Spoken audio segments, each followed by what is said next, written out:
This is the CreaseCast. So, Lachlan, have you heard of Dankmas?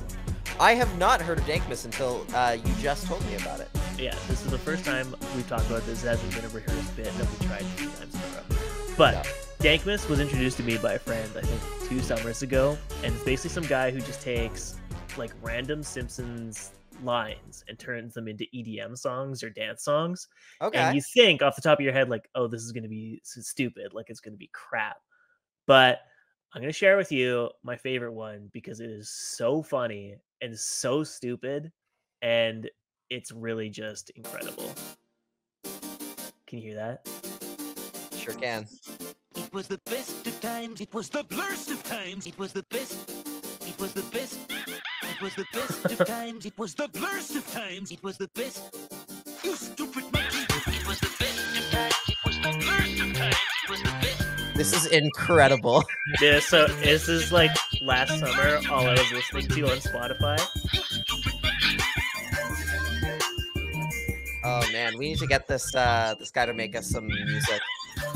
Some Dankmas, but anyway, that's Dankmas. It's incredible. It's honestly so funny to me. And oh yeah, like I don't know about you, but over the past couple days, obviously we've seen a lot of news, both NHL and in the Canucks world, and I've seen a ton of Simpsons memes made because of it. Like like usually you see a lot because Simpsons like has a very global like reach. Like you can make a meme out of any episode. But it feels like lately, it's just like any piece of news. The first response was like a Simpsons meme. Maybe it's like targeted towards me, so like I noticed it more. Like they promote the Simpsons meme because they're like, oh, this idiot will like it. Yeah, but I think a lot of younger demos, thanks to like stuff like Disney Plus, have discovered the joy that is like the first like 9-10 seasons of The Simpsons that are so good and start to like get the references.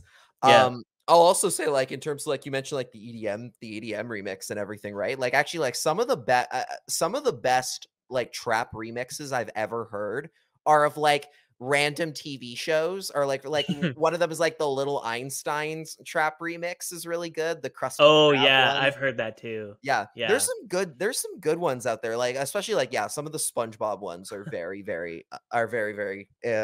incredibly awesome.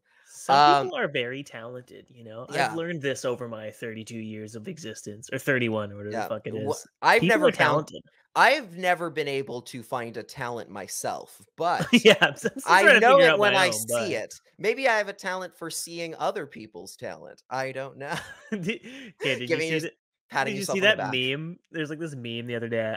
I forgot to send it to you, but it was sent to me. It was like, it's like a picture of this girl like passed out, or not passed out. She's like crying on her couch, and it was like the dad taking a picture of her kid. The dad was like, I told her we all are born with a special power, and her special power is she can like fart really loud, and she burst out crying that her power was so lame. Oh no. So that's like reminding me, I'm like, what if like our skill isn't able to make EDM dance hits out of dumb quotes from a TV show that aired 25 years ago, but it's like something really lame, like you can sharpen a pencil better than anyone on the planet.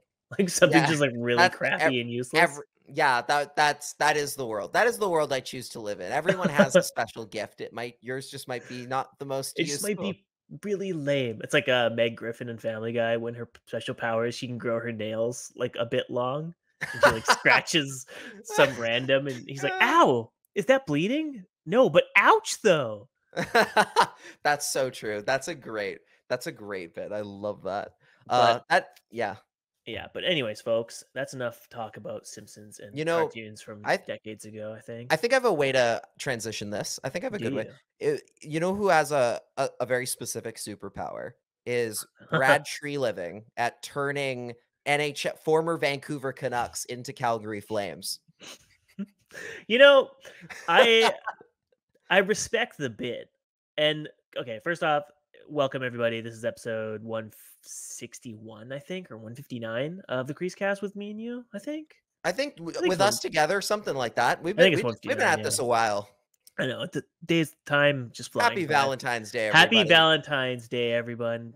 From the CreaseCast hearts to yours. Thank you for tuning in. We love you so much. And Yeah. that'll conclude this episode. Thanks for tuning in. Bye. No. No. But yeah, man, I respect Treliving for committing to the bit, because obviously after that 2020 season and Calgary went out and acquired Levo, Markstrom, and Tanev, it was just kind of like, oh, and Louis Domingue, and it was kind of like, okay, this is just kind of funny. Like, it's clearly like them trying to reunite the best parts, or what they thought were the best parts of the Canucks bubble run, and we're gonna try and make a run of it for themselves. And then a year later or 2 years later, they're back at it again and going for Tyler Toffoli and basically getting rid of nothing to acquire him. And he's on like a good deal for the next couple of years. Like, it's a great trade if you're Brad Treliving, because you pretty much don't really lose any value. Like, if you're really going for it, you ditched your first round, but if you're finishing second or in fourth, hopefully, maybe you first, like, you win the cup, then you've really lost nothing. You traded a prospect that you didn't even draft. It's a guy you acquired for Sam Bennett. Like, that's a good exchange if you're the Calgary Flames. And now I'm just wondering, at what point, Lachlan, does Brad Treliving trade with the Detroit Red Wings for Troy Stecher? Oh God, don't even. He That would hurt me greatly inside if they did that. Like, Troy is playing tonight, actually, as we record this. He's playing against Minnesota Wild with Detroit. It's his first game back in, I think, 2 months, since he suffered like a wrist injury. So just putting it out there, it would be yeah. really funny if they bolstered their right side of the defense by acquiring Troy Stecher before the deadline, just for shits and gigs. You know, like, you want to tilt a fan base off the face of the planet? You acquire Troy Stecher before going into playoffs, as the Canucks are struggling to make it to playoffs. Yeah. It's not even like that they've just been acquiring former Canucks. It's that they're acquiring literally all the favorite players. Like, they're acquiring all the guys that all the everybody beloved loved. Like, and then also Eric Goodbranson in there as Ah, well. Oh, I think you know what? People he's like beloved him. for the wrong reason. He's People love beloved for how Goodbranson because he's handsome he was. handsome as fuck. Yeah, And like, he's very God, attractive. But like, agreed. not for the on ice capabilities, even Yeah. though like he's like really turned it around under Daryl Sutter. Like, he's just like a brand new player. Like, he fits so well into Daryl Sutter's type of hockey. Yeah. But I'm waiting now at this point for them to hire Travis Green as like an associate coach. God, yeah.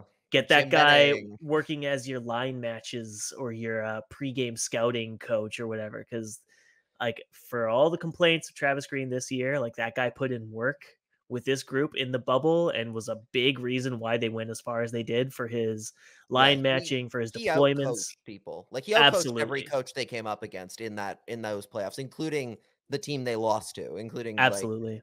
Pete DeBoer.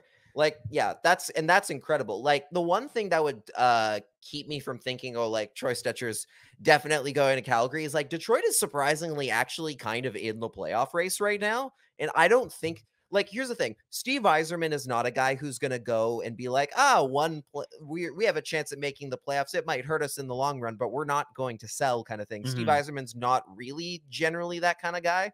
So I wouldn't be surprised if he did sell off assets, but at the same time, they're 7 points out of the playoffs, but they're the first team in front behind the wild card teams. I wouldn't be all that surprised if they made a decent run of things in like the later stages and actually got close to making it in. So they might not be willing to part with anybody right now, especially like they haven't been to the playoffs in quite some time, like especially since they moved into that brand new building that cost them a lot of money to get done.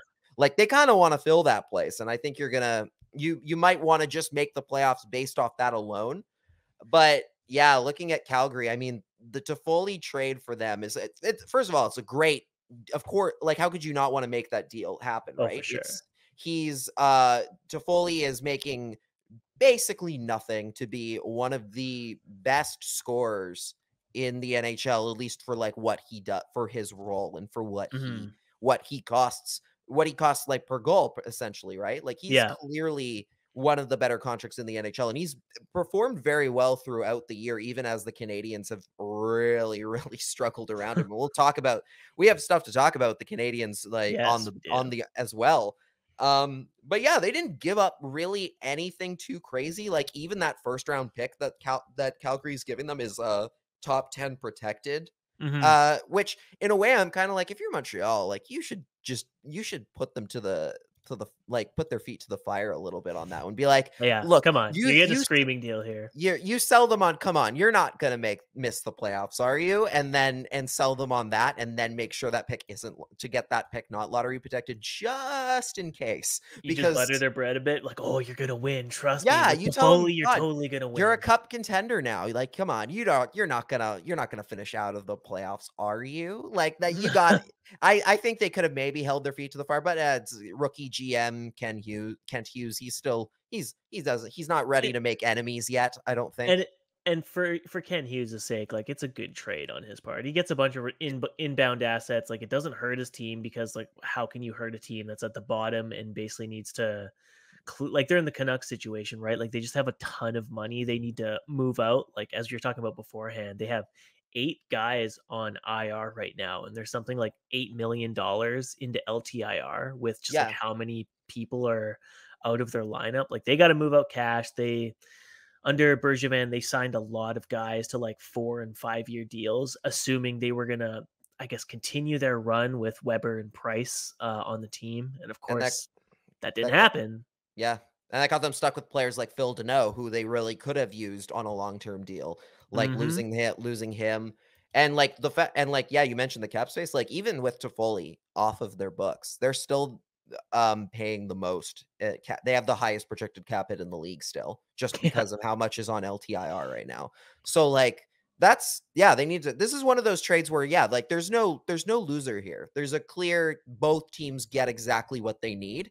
Which I think, in the media we do that a lot, but also like, and as fans as well, like it's that idea of every trade has a winner or a loser. Which I don't think is the way that hockey teams should necessarily operate. You should always be looking for a deal that works out for both parties to a sense, right? Where for sure both teams get what they want. In this case, Calgary gets a bona fide scorer to shore their team up before an anticipated playoff run. Canadians get the cap space. They get 2 draft picks out of it. And they get a prospect. They get Tyler Pitlick to kind of just keep an NHL body on the ice at all times. And I think that was also to just make the cash work, I think. Something along those lines. Calgary's it's like he's a guy that we need to send that way so that the money works out on their end so they can fit Toffoli in, I think was the case. But yeah, long term, like they're pretty set. That means like if Johnny Gaudreau wants to walk, then it's like, okay, well, you just elevate Tyler Toffoli to your first line and boom, problem solved. That's gonna be a big talking point. I like going into the season because normally, you don't see a lot of guys leave like on that UFA deal. Like it's weirdly rare how often we get like the a big name UFA who actually leaves the team they're currently on that through free agency. Like that's such a like it's the NBA. They have that all the time, right? Like they'll have like their stars just will like, okay, cool, I'm done here. I'm going to Cleveland. Like they just do that. And then like, remember the whole Stamkos thing where everyone's like, oh, where's Stamkos going to go? And then he just ends up back with the Lightning again, which was the right call. That glorious 11-minute period when Steven Stamkos was announced to be signing with Tampa Bay, and then PK signed his like giant deal in Nashville or whatever, or he got traded or whatever. He got traded to Nashville. Taylor Hall got traded to the Devils, like that all in like within like half an hour. Yeah, that was wild. And then like looking back on it, like when John Tavares left the Islanders to go to the Leafs, like that was like one of the few times ever that you've actually gotten the guy has actually done it, like actually done the thing and left, because there just usually isn't a whole lot of incentive for them to leave. Gaudreau might kind of be in that camp as well, just because the Flames are doing pretty well. Like they're a decent team. It's not like he's leaving. It's not like with Tavares where he was leaving a team that clearly had missed the playoffs like 8 straight years, or like 8 out of 9 kind of thing, something like that.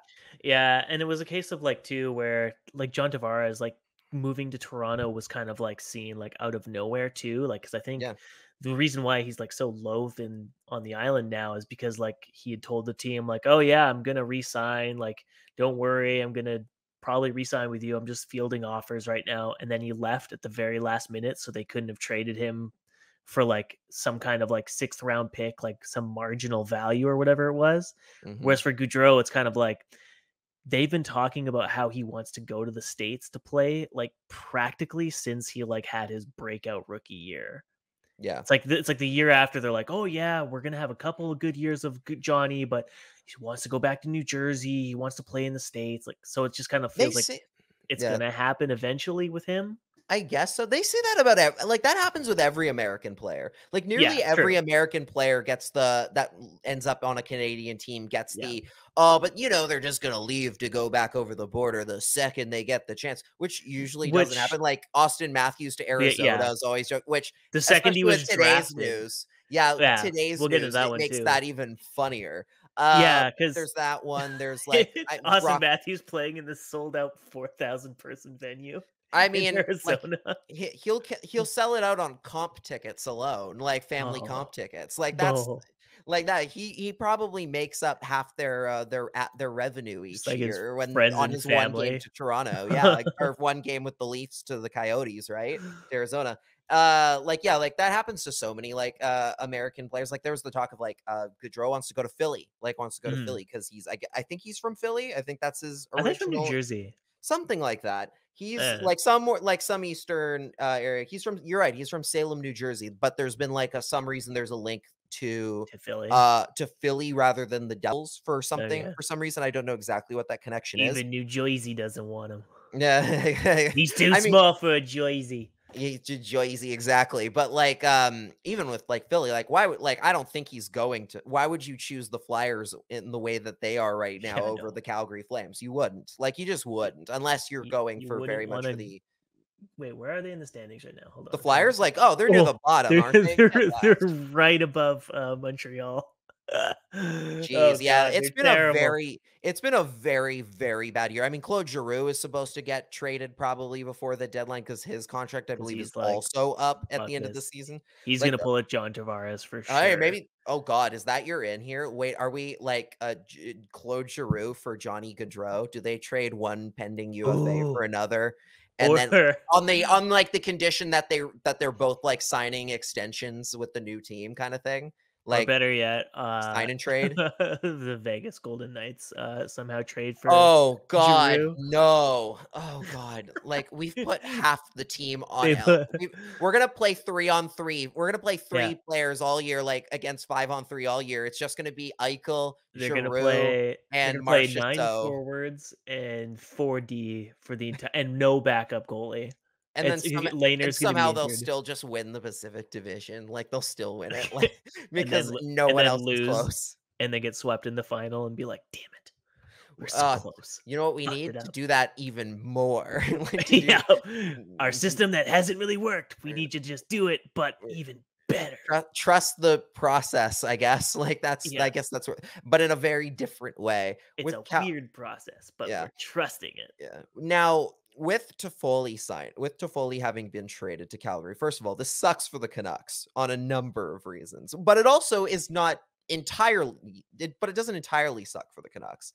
The bad news being that now Toffoli's in your division and is again, and is going to crush you every single time you play him. Actually, I don't know. Now that Jim Benning and Travis Green are gone, maybe he won't. Maybe he'll be merciful. Maybe he'll be a little merciful. He doesn't have anyone to point at in the press box that he knows.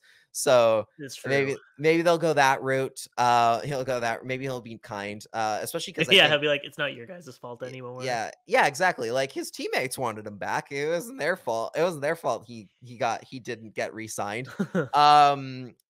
And then, so yeah, that sucks, especially because I think the Canucks and the Flames have a lot of games coming up against each other down the stretch here because they've only played the one time all year, which is wild considering it's mid-February. They have like at least like 4 more games, I think, against each other. And then the other part is that obviously, you know, looking back on the Toffoli acquisition we had, like, obviously, the Flames did not pay nearly as much for Tyler Toffoli this time that the Canucks did as well, and are arguably getting him at a on a better deal because he's got a contract. He's got some He's got more. term. He's got term. That's the word I was looking for. Thank you. Yeah. And and again, he's a great bargain contract, like for what And he he knows the costs. coach too. Like Yeah. that's the thing. It's like when the Canucks were acquiring him, it was just kind of like, all right, this is a total UFA pick. Hopefully he works and he gels with our team, and we can try and negotiate a deal down the road that works out for both of us and the player. And even though he The- was fantastic, Even though he ticked all those boxes, he they literally was better still than ran out of time. advertised. Like- He was better than advertised, and they still just let him walk for I know. nothing. I'll So- never get over it. Yeah. So at least for like Calgary's sake, they're like, okay, well, he has experience with Daryl Sutter. Daryl Sutter knows how to win cups with Tyler Toffoli. He trusts him. He knows he can play him on the power play, the PK at 5v5. Like he's getting a huge utility role player. That's why it's so devastating that they let him go. God bless Vancouver Canucks fans on Twitter, though, for getting Jim Benning's name trending on a Monday morning. Like, that's amazing. On a day when it should just be about Tyler Toffoli. He is somehow trending. That's so amazing. So props to that, because that shit's funny. And all the memes that come out. And then, of course, you get the same discourse as, like, every time Toffoli gets brought up, when it's like, oh, they couldn't afford him. They didn't have the cap space, and it didn't make sense to get him. And it's just like, shut the fuck up. You could have not qualified Jake Virtanen, just then signed or Toffoli. signed. Yeah. Like putting aside all the obvious parts that make the Virtanen contract even worse now in hindsight, like at the time they still could have just not qualified him. Were they really worried someone was gonna pick him up on a UFA contract? No. That is the funniest thing about this whole thing, is that like they lost 4 guys who arguably like optics wise was terrible for the brand of the Vancouver Canucks, so they could protect a guy who was actively damaging the brand of the Canucks that season and until his final days as a Vancouver Canuck. Like, because I don't know if people forget, but like after he was qualified and signed to his new contract, the first thing he did as a Vancouver Canuck for that season was tweet out or Instagram a video of himself driving to the rink in all of his gear. Which is one of the more minor offenses. Which is one of the more minor offenses, but it's just like, you guys prioritize this moron after spending like the entire summer like talking about how he's training with Tyler Myers. He's really committed to not showing up like a complete fat fuck at camp. Like, I know it's a niche thing to complain about, but also like it's a very simple thing to like not put your phone to record yourself while you're driving. Like that's a very easy thing. Smart you know how thing easy not it is to to just do. We don't need to talk about it. We don't need to talk about him. No, please no. Yeah. Okay. Happy times. Happy things. What's the good part about this trade for the Canucks? This obviously, as anyone who's paying attention, this elevates the JT Miller value probably not too significantly, maybe a bit more, because obviously a bar has been set on guys with term on their deals who provide you value in all areas of the rink. JT Miller ticks all those boxes and then some, because unlike Tyler Toffoli, JT Miller is an above a point per game player right now. He is leading the Canucks in points. He is a mainstay on the penalty kill, the power play, 5v5. He is a workhorse, plays on the wing and center, which is not what Tyler Toffoli does. So you're getting utility out of him in all facets of the rink. This is very good news if you're a Canucks fan and you're all for trading JT Miller while his value is at his highest. Yeah, we were exchanging some tweets in our DMs earlier, though, where it seems like the Vancouver Canucks operations aren't really sure what they want to do with him just yet, which is, I mean, it's not sad. It's just a bit concerning, because naturally you and I have experienced the last 8 years of Jim Benning hockey where everything was sat on for too long and the window for opportunity or cashing in on opportunity expired. Yeah, they kept waiting for the steak to be perfectly cooked, and then it was too late and burnt. And then it was overdone. Yeah, it was overdone. And it was just yeah, like, exactly. Oh, okay, well, maybe we should have just jumped on the chance, because we're hearing a lot through the insiders like Satyar Shah, through Chris Johnson, Darren Dreger. Pretty much everyone in the industry is just talking about how they'll only accept a trade for JT Miller if it's the right deal, because they're not sure what they want to do just yet. And that's kind of, I mean, you hope it's a lot of phone tag and a lot of we're just posturing ourselves in the media so we can try and negotiate for the best deal that improves our club both short term and long term, instead Yeah. of, whereas in the previous regime, when you heard it in the news that they were not wanting to act on something because like they didn't want to That do was it, that you was knew it, that was true. concrete fact. They just did not believe it was essential to be doing said thing that was being reported. Where it was The like, where what was it? It was Jason Botchford asking for like weeks. Are you guys going to be asking Alex Edler to waive so you can trade him for value? And this is when he was like 33. And they're like, no, we haven't thought about it yet. And then it was reported by like iMac like the week after the trade deadline. Yet like, oh yeah, they finally asked Alex Edler if he was willing to waive like 4 days before the trade deadline. It's like, no shit, you couldn't move him because he was given 4 days to consider 40 uprooting his chest life. macaroni on construction paper. Yeah. God damn. As the Yeah. great Rachel Dory put it.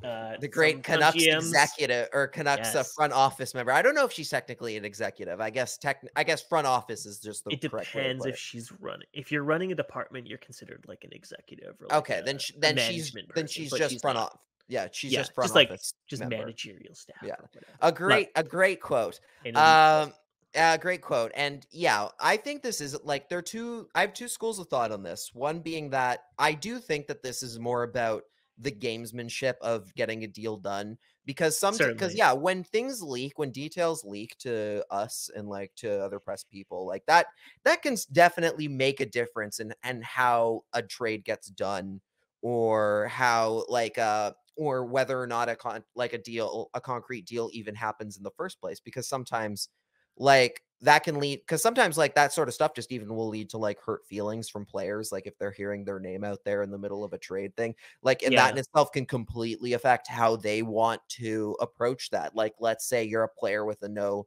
move clause, and you're hearing like rumors of oh, the Canucks are going to try and get you to get this player A to waive his no trade or something like that, right? All of a sudden you're kind of like, even if it's not true, you're like, well, now I don't want to, just out of like spite kind of thing, right? Which Yeah. like, or like just out of that sense of like, you're mad that it went out there, so you don't want to be like necessarily fully helpful in that case, right? Mhm. And that's fine. You earned that no move clause, so you are totally within your right to not waive it. Yeah. But like that's why I think in the Canucks case, I think they're doing their best to like make sure that there's not any sort of like, oh, we're 100% getting rid of this guy, because that not only diminishes your value, it also pisses off your player. It also pisses off Yes. everyone else. Like it's one of those cases where you have to kind of play the game to do it properly. And that means kind of giving out the stuff of like, yeah, we're not going to necessarily trade this guy. It's that reverse psychology a little bit. Now, with that in mind, let's say for all intents and purposes that what they're saying is true. Like that's entirely the case, that they're not sure what to do with JT Miller. Like that's totally 100% concretely correct. Let's say, for example, I kind of get that to an extent. Like I understand from a pure hockey sense the idea of we don't want to trade our leading point getter for like Fair. even if it's like the right thing to do. I totally understand this the Like the idea of apprehension behind it of being yeah, like, can we afford to trade is our this leading is scorer that helps us long term or short term? like, is this really like, how much is it going to hurt us the second we lose him from our lineup, no matter who's coming in to replace him? Like, I mean, like you think back to like the Gretzky trade, obviously a very different circumstance, but that idea of like they traded a guy they traded the best player in NHL history, hockey history, in basically his prime, because they just had to do it at that point, and they felt like it was the right time to make that deal. But there was like, you hear the owner like at points being like, yeah, there were multiple times that I straight up considered going, never mind, the deal is off like midway through like the press conference, right? Like right to like the bitter end where you're like, God, am I making the right call? The Oilers ended up winning a cup like a couple seasons after without him. So they got what they kind of got what they wanted out of it anyway. They were lucky enough in that regard, but still, like, God, that's a really hard decision to make, to be like, we're going to trade our far and away the guy who scored the most points for us, and we're going to hope that it doesn't completely burn us long term. Like, that's I don't envy that decision. I don't envy being the people who have to make that call. Certainly. Like, that's obviously, like, especially when it's your first, like, year on the job. Yeah. The first few months on the job, no less, and you're like, you're not on a sinking ship, but you're on a ship that is in a precarious position where it can either start really taking on water or you can start bailing it out. But you, like, your bucket, which is JT Miller, you're not sure what to do with it. You're not really sure if you can afford You might to get a bigger bucket, but you don't know. Yeah, like, you have no idea. And it, like, I understand where they're like, we really need the perfect return package to make it work. Like, if the Rangers deal is only as the New York Post's Larry Brooks reported, was it Will Coyle or whatever was the the deal breaker? Someone who I'd never heard of. Like, it was just like the weirdest He's like a thing. fourth round pick or something. With like meth production. I will pull up the thing, because so there was a whole thread by Larry Brooks, and a lot of people are pretty darn convinced that this is another This case is clearly Chris Drury talking straight to the public, straight from the horse's mouth, right? Because he's trying to lower the value. Like, it's a bad job. He's doing like we won't pay for anything less than like ECHL goaltender Jeff the Zamboni driver is a no-go. Like, okay, Jim from accounting is the deal breaker here. Yeah, exactly. So I'll read the tweet. It's not it's a thread, but it's not a long thread. It's only like three. I'll read the whole thing verbatim here. JT Miller's trade value increases only if an acquiring team wants to meet Vancouver's price. There is no law that says the Rangers are now going to throw Schneider or Othman. Is Othman or Othman? Othman, I think. Othman. Brendan Othman, or Coyle into the deal just because Calgary may have overpaid for Toffoli. If Canucks get greedy and do not move him, Miller's trade value will diminish over the offseason, while an acquiring team would get him for one playoff run rather than two. I think if Drury has prioritized Miller, then Lundqvist, or not Henrik Lundqvist, a different Lundqvist. I need to clarify Niels Lundqvist, or Cheadle, or Philip Cheadle comprise up. If Lundqvist and Cheadle comprise a pretty good return. Like, you're right. That is a good, like, yeah, you're right. For the Rangers, that's a great return for JT Miller. Of course it is. 2-4, like, one guy who I don't think is even in the regular lineup, and Philip Cheadle, who is like, what, third pairing defenseman? Like, he's come like, on. He's like completely overpaid and barely plays. Isn't a factor. So it's like, you're talking about like it's just like a bunch of like lottery picks, basically, of hey, maybe they'll be like good NHLers, but you're talking about. But this is the hard line we're drawing. Yeah. It would be like, for a comparison, this would be like me leaking like a note from like Canucks management being like, the Canucks will not stoop lower than Adam Fox and Mika Zibanejad and Alexis Lafreniere. That's a good return, in my opinion. Like, of course it is. Like, so very clearly just like someone from the executive branch of the Rangers talking straight to Brooks and being like, hey, it doesn't really seem like this negotiation is going our way. Can you tweet out something about how we think that this package is actually totally worth it for the Canucks? And it's like, nah, dude, you can't just like get rid of a bunch of like garbage for a point per game player with term on his deal. Like, that's just not how trades work. So Philip Cheadle is he's the third line center, but right now for the Rangers, he is. And he makes like $2.5 million or something like that. He has 11 points in 38 games. Like, get out of here! Like, straight up, get out of here! Like, this is that's a cap dump for them. That is not oh shoot, we're gonna really be missing this guy. Yeah, the thing that you got to remember with the Rangers that didn't come into play until this Chris Drury regime came in is the fact that this is probably it seems like the owner of the Rangers, a man by the name of James Dolan, has become a lot more hands-on with the Rangers again. And which if there's any Knicks fans listening, I don't know a lot about the NBA, but I know that they don't like him for a lot of for how hands-on he is and how much he thinks he knows basketball. And now he's trying to do the same thing with hockey. And it's a big disaster when he starts trying to meddle in the affairs of the team day to day. Yeah, of course. Again, it's one of those things where it's like, yeah, of course, Philip Cheadle is a nice return, and this other guy are a good return for them, but that's not what JT Miller is worth. He's one of the best players in the NHL as of right now. Like right now, maybe crazy. Not all the time, maybe, but like, yeah, he's like, no, you're not going to just get him for two depth guys. You don't get that. That's not how trades work. I love the optimism though, and I don't know. I just love all the responses to him too, where they're just like, yeah, that's not gonna work, dude. Or they don't talk to Larry Brooks. They're like, Chris, this isn't gonna work, buddy. Like they're just completely like they've bypassed the middleman. They're just completely bypassing it to talk to Larry Chris Drury. That's so funny. Like you're trying to have a conversation with him, and Larry Brooks is just in between. It's like, excuse me, can you move, please? Like I'm trying to talk to Chris Drury here. Like get out of my way. Like, get out of my way. Excuse me. Yeah.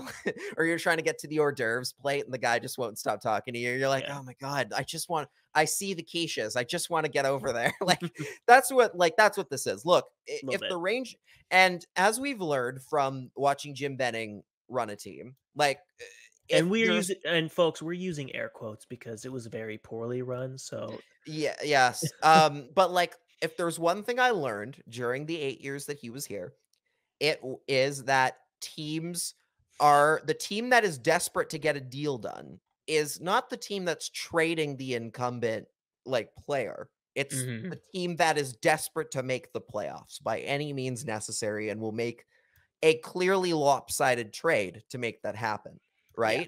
Like, and that doesn't necessarily mean it doesn't work out for you. Like sometimes one of those lopsided deals totally like you can get exactly what you want out of them. Like if you win that Stanley Cup, who cares how much you paid for it? You won. Yeah. But in the Rangers case, they're in a spot where they're clearly very desperate to make the playoffs. James Dolan is all in.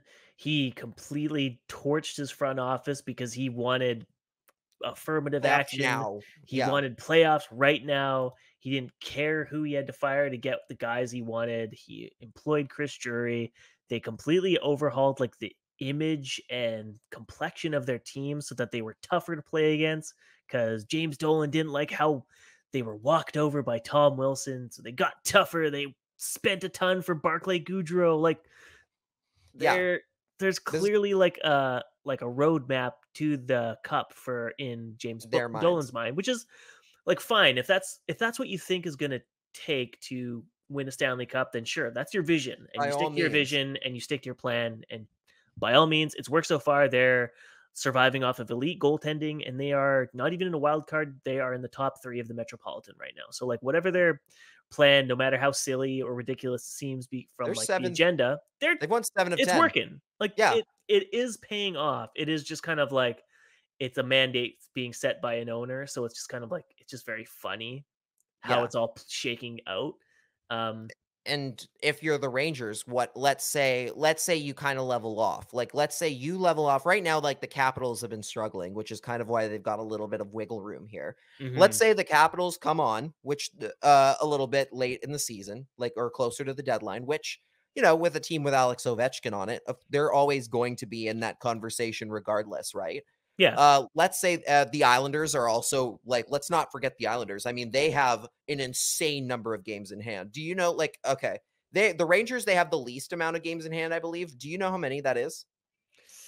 I'm going to say they've played like 41 games, maybe 40. The Islanders have played 42 games. They have played, which you are very close. The Rangers, for comparison, have played 47. So the Islanders have 5 games in hand on the Rangers right now. Right. And and they're they're playing pretty good. and they are behind by a lot. Just to give you an idea, the Islanders have only 40 points. The Rangers have 64. So they're about Ugh. 24 points behind. But let's say the Islanders win those 5 games. That's 10 points. That's an extra 10 points on your schedule. Suddenly you're only behind by 14. Yeah. Let's say it gets a little, it can get closer. Like the numbers can definitely get a lot closer. If you're the Rangers, there's probably going to be a point where you get a little scared, where there's a scare where you think, oh my God, if we're not careful, we're going to miss. So if we don't act right now, we're going to miss the playoffs, even if that's not true. Like you might make it regardless, but there's definitely going to be that fear in your mind of, oh my God, we might not make it. We better trade for some guarantees here. And you might take, and that might mean JT Miller. That might mean taking a huge loss, like giving away the farm for JT Miller. Like they're not, but no one's going to help them is the thing. No one is going to be like, sure, we will give you the most friendliest deal. We'd love to put you over the top. Like Yeah. that's not how it works. Especially not a team like the Canucks that is clearly not hurting having him in the lineup every day. Like there is no incentive for them to rush trading JT Miller by any means. They have no purpose to. Like that's why when you hear like the reports from like Sat or Brendan Batchelor or whoever it is, when they're like, "Oh yeah, they're not rushing to anything unless the perfect deal comes," because he's still got term, like right, Yeah, like they can use that as leverage to be like, "Hey, we know you're contending for a cup, but we don't know what we are. So if you really want them to put yourself over, it's going to cost you quite a bit." And props to them for sticking to their guns, because I think the management staff of old would have just held to the idea that, they keep kicking at it, hoping it's going to work out, keep hammering the square peg into the round hole, even though, they're actually playing Connect 4 and they don't need a hammer. Like that's just like the way the last regime worked. Like they just didn't get it. Basically, they didn't understand negotiation tactics. It was always about making sure both teams won the trade, even though like what kind of value would they get would be like nothing. Yeah. One other thing worth noting is that the way that whole thread by Larry Brooks is structured, it makes it sound like no other team would be interested in JT Miller, which isn't true. Yeah, which is completely untrue. No, like maybe the Rangers are the team. The Rangers are clearly the team that want him most. Again, which is why they're desperate to pretend that no one else should want him. But no, they're 100% like, and there are a lot of teams in the NHL that for the right fit would be willing to part with some good assets for JT Miller to help themselves make the playoffs. Like, I mean, Minnesota, I think was brought up at one point. They're a very good example of a team that's like, hey, maybe giving some extra help behind Kirill Kaprizov would really help us out here, right? And that depends on what they want to go. I think they're in a bit more of they can wait and see a little bit more, but there's lots of options out there where other teams are probably gonna try close as the deadline gets closer to kick tires and see if they can get something, if they can get JT Miller for a good price. Yeah, well, I guess we've kind of talked about other teams quite a bit. Do we want to recap the Canucks' thrilling, huge, colossal victory over the Toronto Maple Leafs? I sure do. There was a hockey game over the weekend, and my goodness, we can skip right over the Infinity Gauntlet because we know goddamn well who it's going to. Yes, we do. Niels Höglander. No kidding. It's obviously Thatcher Demko for the big 53 save performance. Absolutely ridiculous. Canucks coming up big early, 2 goals to start it off, which puts the Leafs in quite a hole because you do not want to be down 2 facing against an elite goaltender like Thatcher Demko. And that's not my words. That is the Toronto Maple Leafs head coach Sheldon Keefe in the postgame talking about Thatcher Demko and what his team needed to overcome, the kind of battle they needed to put through. And they did. They did tie the game, but Canucks rallied again to regain a lead, and Thatcher Demko shut the door. And after a brutal, embarrassing loss to the Islanders, that's exactly the kind of win they needed. Can they actually build on that with a run that will actually, bolster their playoff aspirations if they are indeed aspiring for a wild card spot or a playoff run? Or are we expecting more 500 hockey down the stretch? It's tough to say. I think, you know what, like, again, I don't think there's anything, the way that I've always like talked about the Canucks, in the like the worst years of the Canucks, like whenever we got to like the whole, oh, the Canucks, is it bad that they're not tanking? Like, is it bad that they're winning a lot of games? My thought process always went back to, if the team is organically winning games, I don't care. Like, I don't care where they finish if they're organically playing good hockey and winning games based on playing good hockey. And I don't think there's anything wrong with Vancouver going out of their way. Like, let's say they don't make, like, the odds are pretty stacked that they're not on against them to make the playoffs. You're still going to look at this as like, oh my God, we beat Toronto. Like, we beat one of the most offensively charged teams in the league. Yeah. Partially a lot to do with your goaltending. But still, like, the defense, like, was going up it was in a situation where they didn't have Quinn Hughes, their best defenseman, and they had to kind of hang on for dear life a little bit, and they did it. Like, yeah, they gave up 50 shots, which isn't a good standard to set, but like overall, like, there was never a point in that game where I was looking at them like, oh God, like, oh, they look completely like washed here. They were doing okay. Like, they were hanging on as best they could. And I think that's fine considering like what the end result was. They played a system that really benefited their goaltender. And at the end of the day, like, I think Demko likes getting a lot of shots on net. He likes playing in those bigger save games. And it worked for them. It worked for them at the end of the day. If you're Toronto though, like, God, I remember, like, I didn't realize until the first puck went in. Because I was partially like, I was doing something else at the time. I think I was like, I forget exactly what it was. I think I was like, I was going down some Wikipedia rabbit hole, if I remember correctly. And then I see the shot go in. I wasn't fully paying attention. Then I see the first goal go in, the JT Miller goal. And I'm like, oh my God, wow, they actually got out to an early lead here, and then realized, oh, that's Peter Mrazek in net. That's not Jack like, Campbell. It's all coming like together. Now, to be fair, Peter Mrazek up until recently was a pretty darn good starting goaltender. Just had a lot of injury issues. Yeah. I don't know why the Leafs went into that game knowing full well that Thatcher Demko was going to be starting for the Canucks and said, we're not going to start Jack Campbell. Like, the guy is literally having one of the best seasons in the NHL as far as goaltenders is concerned. Like, he might be one of the few goaltenders that can say he's been just as good as Demko, or at least in that area for large stretches of the season. And they chose to put him on the bench. Like, I don't know, and that's why they lost at the end of the day. Like, Peter Mrazek gave Juho Lammikko an absolute gift of a rebound right out in front of the net. Lammikko does a great job of getting away from the Leafs defense and putting it in, and that's the winner. Like, that's it. They lost because they did not have Thatcher Demko as goaltending in it, even though they kind of could have if they had just played the other guy. I don't understand that coaching decision. That was a weird call. It was a bit sus, to say the least, because it was just kind of like, I totally get it. I'm sure they were probably like, oh, it's just the Canucks, like, we can roll through this team somehow. We just need like average goaltending. Like, I completely buy like them being like, we can outscore our way to victory here, I guess, but also they learned last year that, hey, we can't beat them even if they're coming right off of of the whole team getting COVID. You think they'd have learned their lesson by this point? They have ample reason to know that the Canucks are not as bad as people think. Yeah, you'd think there'd be just like a teeny inkling of doubt where they'd be like, maybe we should have a backup plan in case we can't outscore our problems here. But they clearly didn't.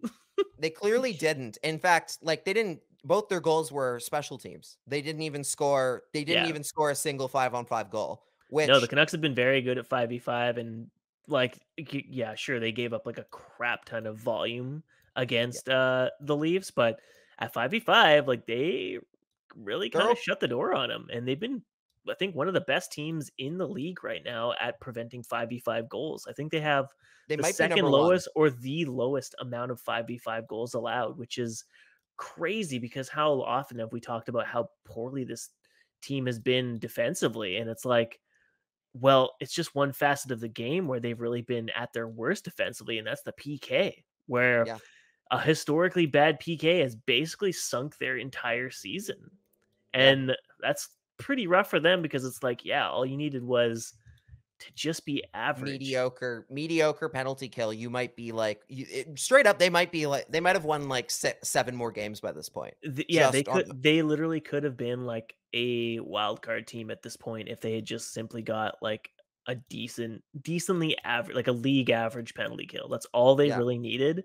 And unfortunately, they never got it and couldn't address it. They traded for Juho Lammikko as like a not a last ditch effort, but an effort to try and get something going on the PK, especially with Tyler Mott out with injury. But it was just like it's never been enough to save or salvage any of the real issues with the team, unfortunately. Yeah, it's weird how cursed that group is, especially because like there are a lot of times in like that power play like where I'm watching them and I'm thinking it's not like they're doing anything particularly egregiously bad. Like it's just kind of one of those where the tic-tac-toe play comes at just the right moment where somebody has skated a little bit too far to like the left or the right or something. It's like the fine line between a power play goal and a blocked pass or a lane, right? Or a passing lane closing up. Like it's so weird how bad it's been. But like against the Leafs, it's a case of like, oh God, like it was watching the Harlem Globetrotters against the Washington Generals. And that's not fair to the Canucks for sure, because the Washington Generals. Or the Washington Generals. No, because like literally, like that was very much a case of like you're watching the Leafs do the one thing that they are very, very, absolutely undeniably very good at, which is just work the puck around, quick passes, get a couple nice quick shots on net for a rebound, and then make a nice pass to the open lane. Like they're very good at closing you in to the point where you have kind of no choice but to give up a goal. And it worked in that case. But yeah, like the rest of the game overall, they did fine. Like the Canucks did pretty well. Like you look at the first line where Bruce Boudreau took a bit of a calculated risk where he was like, okay, I know our three lines can't really outscore the Leafs right now. So what I'm gonna do is I'm gonna overload the top 2 lines. I'm gonna go full all in, like putting Horvat in the middle, centering JT Miller and Brock Boeser. Immediately you're like, oh, they're fully going for it on these are the 2 lines that are going to get all the goals here and get all the offense going. And with that line plus Pettersson with Podkolzin and Höglander, which was, I think, just okay. Like they were just okay in that game. And I think part of that is, again, just due to the Leafs having a lot more bodies that can match what they bring to the table. Whereas Miller, Horvat, and Boeser were just a wrecking crew. Like they were they were giving the Leafs a very hard time every time they were stepping out on the ice. And that was because the Leafs have a lot of things. They don't have a line that's, I think, can both play offensively well, but also kind of move the body, like push the body a little bit, and are pretty strong on the forecheck and on the forecheck as well as the back check. Like they're very good at both ends of the ice, that group of 3. And it worked against the Leafs so well. Yeah, and like Brock Boeser like continues to have like a really good stretch while under Bruce Boudreau. Like the points are really starting to come after, really, really struggling under Travis Green. And even like during the Bruce Boudreau bump era, like he still was struggling to find the net. But I think he has, what was it? He had like 6 points or something in his last like 4 games or something like that. Like he's been consistently very, very good. Yeah, he's been like relatively quite productive, and that's kind of what they need. And I think Irf or someone tweeted out today that or maybe it was John Shannon saying that he's hearing more about Brock Boeser trade rumors than he is JT Miller right now, which is a little spicy. Spicy. Also, don't do that, Jim Rutherford. Do not. Also, please don't do that. We love his gorgeous blonde hair. We love his gorgeous blonde hair, and we also love that this is him kind of coming into what I think he's supposed to be, where like you look like, it's like a really strong 2-way forward, especially like along the boards. Like he's like low key, like still got his shot. He's a decent distributor, but he's just like really strong along the wall, which is something that they obviously prioritize because that's kind of like what Podkolzin's thing was. It's what Hoglander's thing was. Even Pedersen, like that's what people lauded him for as like a rookie, is that despite his size, he was still able to win puck battles along the board. And the fact that they've got that throughout the lineup is kind of like their bread and butter almost, is that they're going to outwork opposing teams for the pucks along boards and create offense through the slot that way. And Boeser had struggled certainly this year, but it's really starting to come together. So it would be quite the shame. It's like as soon as he starts doing that, they trade him immediately. Yeah, and then he just, it's like, oh, it turns out he was just that good the whole time. Like he was just Yeah, like like, that's just him oh, now. Like, I mean, yeah, you're right. He has 8 points in his last 7 games, including the 3-point night against the Jets on the 27th.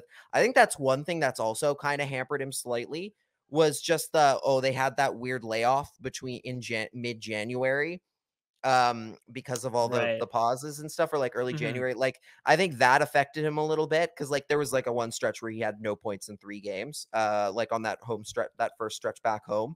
Right. But since then he's literally, he has 2 games where he hasn't gotten a single point. But then you have 3 games where he got at least 1 point.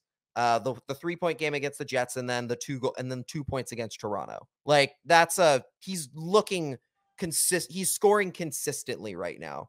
Like Yeah. that's exactly what you want out of him. And again, like I think the Boeser thing might be another case of other teams really want Brock Boeser. I think that's one of those trades that right now in particular, I just see that going south really badly. Like I see that one, Just like unless the you're getting, second they do it, unless they're trading for like another young star. yeah, Like, unless you're like magically winding up in like a Brock Boeser deal, like somehow, I don't know. Let's say, let's say you move him to like get, I don't know, Lexi Lafreniere or something like that. Then you're mhm, like, okay, maybe you win on that. Like that's another deal where it's like, okay, they better give you the best offer in the world. Like you better be getting the most lopsided trade of all time yeah. to trade Brock Boeser, because I think there's just too much potential of what he could be as a player. Like whereas JT Miller, the cake is fully baked on what JT Miller is. Whereas Yeah. with Boeser, there's still time for the dough to rise a little bit there. Ooh, I like that analogy. And Mm. I think we've seen a lot of Brock Besser playing really well for a bad team, but like I feel like to your point, the Canucks don't know what they really have in any of these players playing for a really good team. Like what That's God, is like that not like so true? a rising tide lifts all boats kind of situation in the NHL. Like look at the Avs right now. Like Nazem Kadri has 62 points or something in 40 something games. And it's like, Insane. and Nazem Kadri is a very good player. Absolutely, he's having an unreal season. Do I think on the Canucks right now he'd be a 62 points in 40 games player? No. Absolutely not. I don't think he would be even that if he re-signed with the Avs for next year. I just don't think that's in him. He's on a contract year and he's playing out of his mind, so he gets paid, and good for him. But like Yeah. in the Canucks situation, they have all these guys who have been on these lengthy deals playing for a terrible team and never really living up to it or playing to those standards. And so eventually, in theory, this team is going to get markedly better. And in theory, you'll see a Brock Besser who is showing way more than what he is now playing for a bad team. He might be that 62-point guy in 40 games if he's surrounded by a decor and a forward group that isn't just getting completely shelled and relying on Demko making 50 plus saves in order for them to squeak out 1-goal victories. Like, Yeah. Like what if Horvat, Miller, and Boeser was a line that they could put out on a nightly basis without having to be like, oh, we're taking away from the 3rd or the 4th line? Like what if mhm, that was just how they were strong enough at the bottom there that they could go, okay, yep, we're just going to leave these guys together because we can do that now. yeah. Like that's exactly what it is. Like you want to talk about like a rising tide brings up all ships thing. Like look at the Wild, right? With the way that they've been built of late. Mhm. Matsukarello, I didn't know this until recently. Um right now he is on pace for a career season at age 34. He is on Damn. pace to his best season was 2015-16 with the Rangers at 28 when he had 61 points. He currently has 43 in 37 games. And that's Good for largely him. due to playing on a line with Kirill Kaprizov and playing on a group that can facilitate that to where they can put that kind of star power all in that top line and Hell yeah. see how it goes for the rest of the group. The Canucks aren't there yet. No. They haven't really got yet.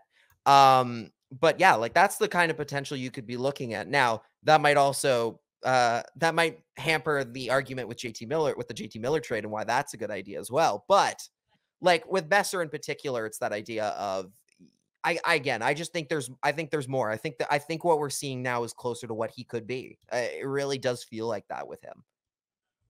Yeah. Let's not talk about him because we are going to jinx him and he'll be traded by tomorrow morning. So let's not God. do that. I mean, Don't remind me. I always like try to think back to like all my old takes, and I'm like, okay, which ones have been like terribly wrong, and which ones are like going to come true like one day. And I'm just like, I hope all my trade predictions are wrong because I would just be devastated to see like. I think what we were joking earlier in the season that like Hoglander would be traded because Bruce Boudreau doesn't like him, or Travis Green thinks he's too short, or something stupid like that. And they trade him for like Mark Stahl or whatever it is. But anyway, let's continue with positive Canucks news, because on top of a big win against the Toronto Maple Leafs, they hired a new AGM. Another one. Wouldn't you know it? It's a friend of the Canucks team. I want to phrase this where I say Mr. Ferraro. I want to do like, you know how they call where they're like fuck. See, the problem is you're in the wrong spot here, because Ray Ferraro, you want to refer to him as Cami Granato's husband. As Mr. Yeah. I want to be like Mr. Granado, but then that doesn't work because like Don Granato's like a really famous like hockey like person. Yeah. Like it doesn't really work to call him Mr. Granado, but yeah, I guess you would do Cami Granado's husband. So that's like how everyone refers to Morgan Riley as Tessa Virtue's boyfriend. Like that's exactly. Yeah. Or so and so's brother, what's it, Penny Oleksiak. So Jamie Oleksiak, it's like it's Penny Oleksiak's brother. Yeah. That's right. So that's how I want to refer to Cami Granado, but it doesn't really work because Ray Ferraro wasn't hired. So yeah, but you get the idea, folks. You know what I'm we trying get to say. the idea. Cami Granado, a former U.S. Olympian, gold medalist at the Nagano 98 games, and along with, I believe I think she was on the silver medal team in Salt Lake as well. She might have. I forget if she'd retired already by that point.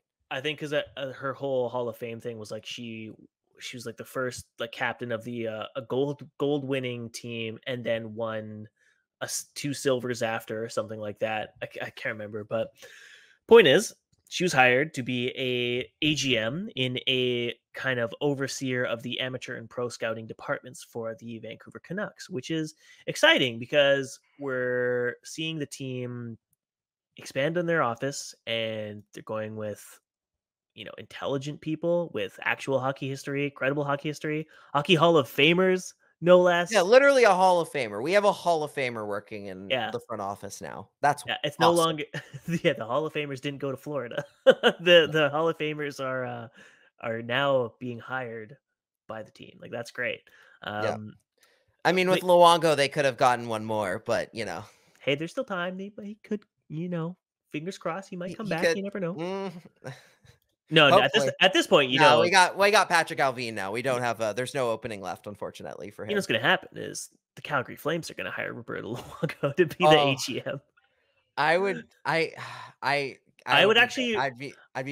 respect the fuck out of Luongo if like he arranged some kind of meme transaction between like the Panthers and the Flames, where the Flames were just like, we have hired Roberto Luongo to be an AGM. And it's like for one day on April 1st, and that's it. And then it's like, never mind, we voided his contract. He has returned to Florida.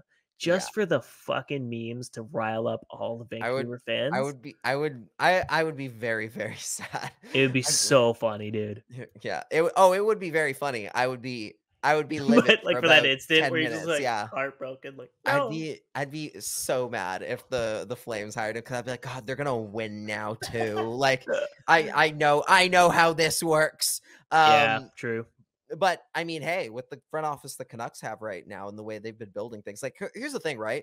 I think the thing that makes this even more crazy when you think about it is like, so she's one of now 3 assistant GMs the Canucks have, which as opposed to, I think under Jim Benning, they generally had, I think they had 2 as well, generally speaking, because it was Chris Gear and then John Weisbrod was the other one.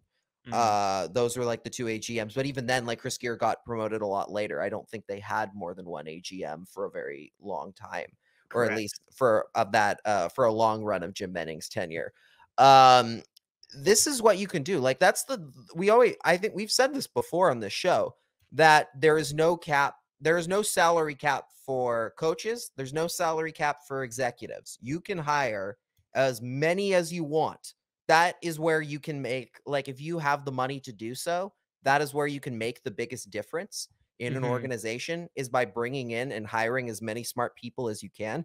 Cami Granado is one of the smartest people in hockey. Like, I mean, she's been scouting for the Kraken for the last year and a half, I believe. And I remember at the time when she went to the Kraken, people were like, God, she was in the Canucks like backyard this whole time, because her and obviously Ray Ferraro live in Vancouver. It was like, God, they could have had her if they wanted to. Everyone was so choked. Like, how are we losing out on all this local talent?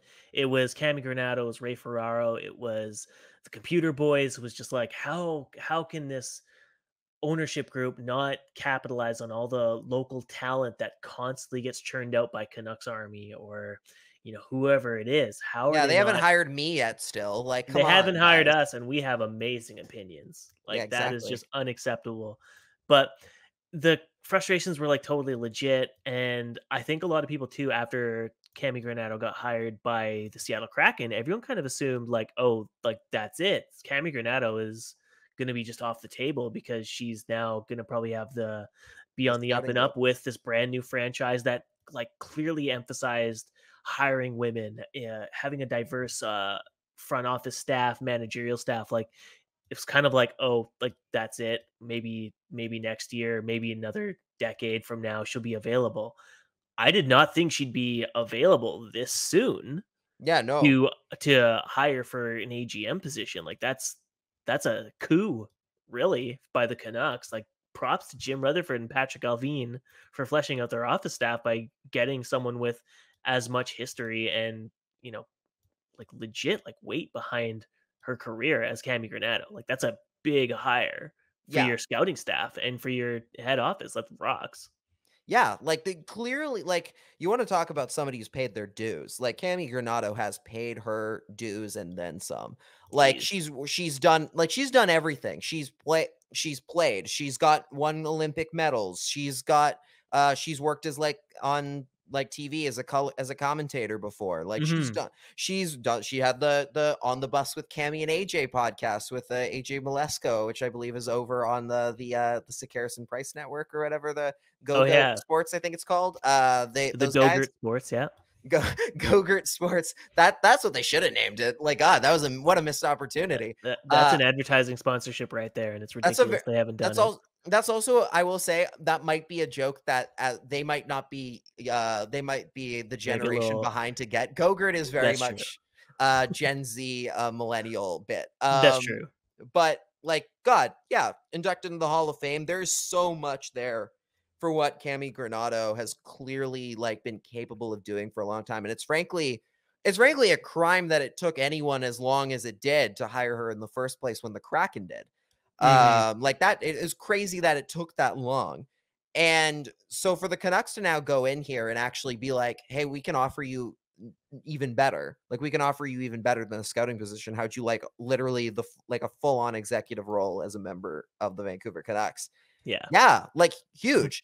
And now they've got like, looking right at you look at what their front office looks like now. Like, let's just say we'll look at it, besides Jim Rutherford, like the four people at the top. It's Patrick Alvin, who's worked in the business for a very long time. Yeah, you've got in a variety of roles. Yeah, in a variety of different roles. You have Derek Clancy, who is also in the same boat.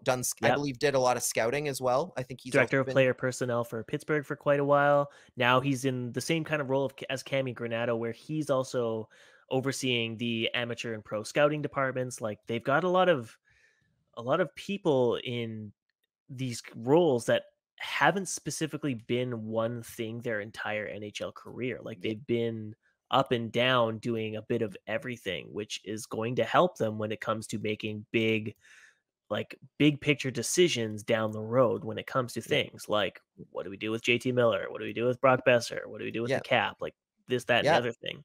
Yeah, you have that. You have Emily Cassangay, who's a former agent now. You've got that. Yeah, you've got that aspect in your office, and then you have the former Olympian. You have the former Olympian and Cami Granado. Like you have 4 people who have had very different paths to the same to like similar jobs.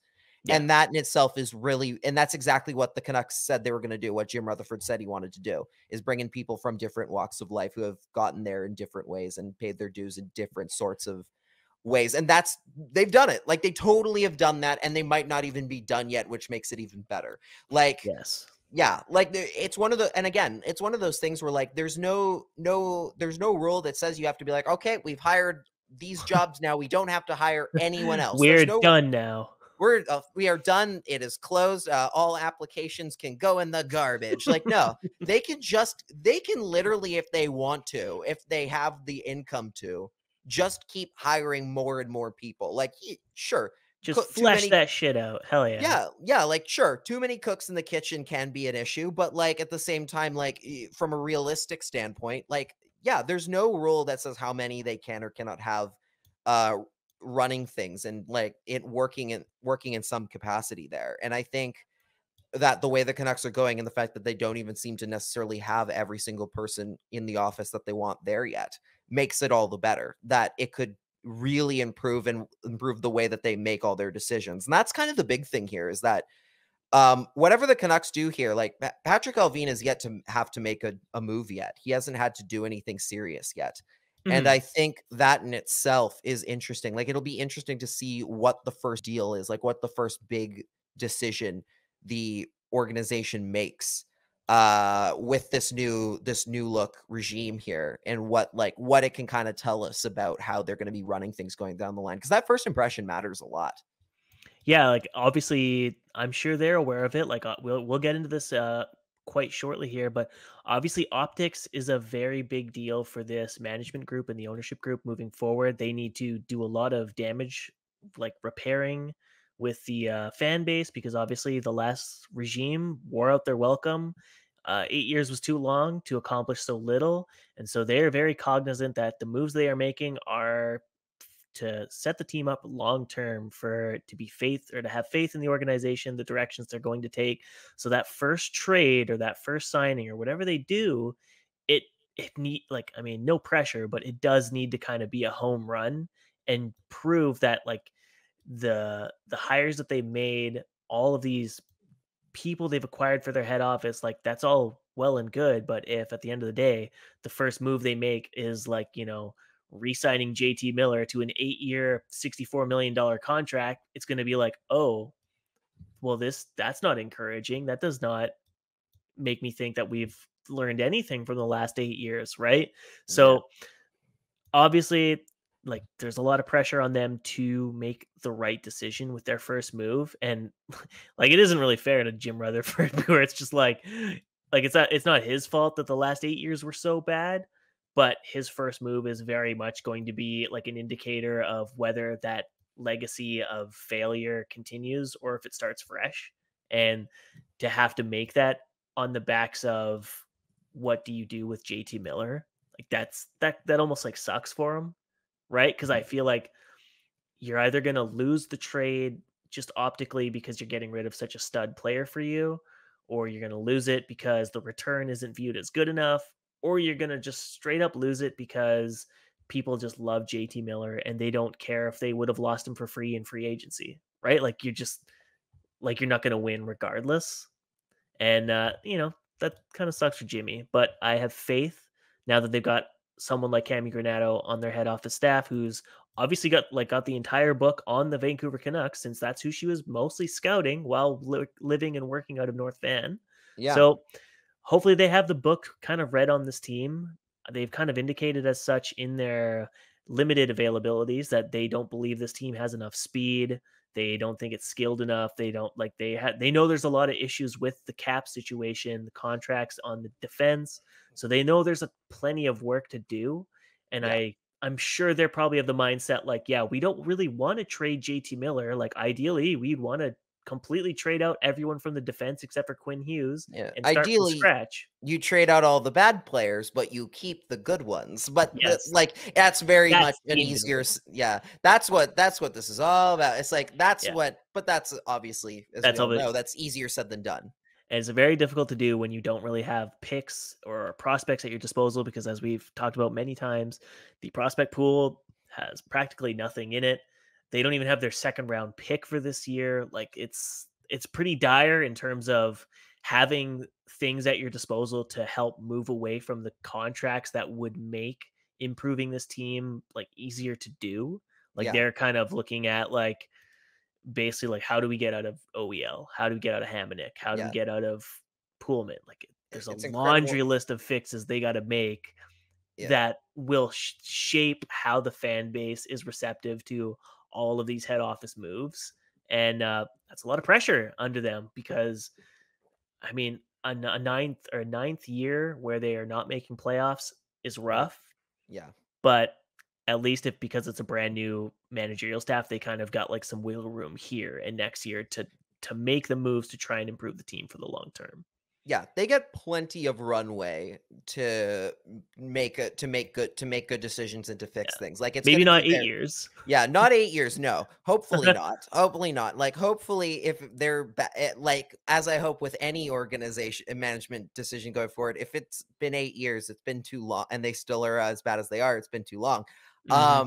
But like they'll be given plenty of runway by everybody to be like, well, like even into next year where it's like, oh God, like the players might not, which is key. But like everyone else outside will be like, well, give them time, because man, they came into a mangled mess. I mean, you already have Jim Rutherford out here making very key changes, like obviously very clearly hands-on, deciding it's time for a team dog. That's very important. That is so awesome. I think I tweeted Finally. it too. Like it is so great that like one of the first team decisions, or like like roster based decisions he had, was we need a team puppy. Like, that is he might have so had funny. zero to do with it, but like we're gonna attribute it to him anyway. We're gonna definitely assume that, because it seems like, I mean, an executive would have to sign off on the team getting a team puppy. And since he's the new executive, it's fair to assume that Jim Rutherford was like, you know what helps with morale? Puppies. So we're gonna get the team a dog. I love that. That's so great. I'm a big fan. I hope he just comes out and says, yeah, this is my idea. I love dogs. I mean, yeah, I think Jim Rutherford's a dog guy. I think he has he not said before that he has dogs? I feel like that's maybe. I could see him. You hear a name like Rutherford, and you're like, yeah, that guy's got he does strike me as a dog person. Like I don't look at Jim Rutherford and be like, oh, this guy likes cats. Like, no, he's not a cat person from what I can tell about Jim Rutherford. Like you can tell which people are more about the cats than they are about dogs. Like there's a clear difference there. In your case, you have both. You're getting both. I will be getting both, which is going to be very stressful and exhausting and tiring. But yeah, you have little Murphy. Is that his name? His full name is Murph Mello. Like, adorable, like marshmallow, but with Murphy at the front of it. And that's adorable. But Murph Mello didn't fit on the tag, so his name is just gonna have to be Murphy when I introduce him to people. But yeah, now how does his godfather Dan Murphy feel about I don't know. I'm just gonna I'm gonna message him one day and just be like, "You're the Godfather, by the way." I mean, we know he's a golden retriever fan. He's got Peach. He's got Peaches, and he's got Peaches. I always forget the other dog's name, which is pretty. They have two. They have two lovely puppies. We just know the name of Peaches because Peaches is the one that like eats everything or something. He always that's takes all great. I remember. I love how many pictures of Peaches he sends. It's he puts on Twitter. It's wonderful. Yeah. Now it could also be a cat. Now for the Canucks standpoint, it could always be a cat or a snake?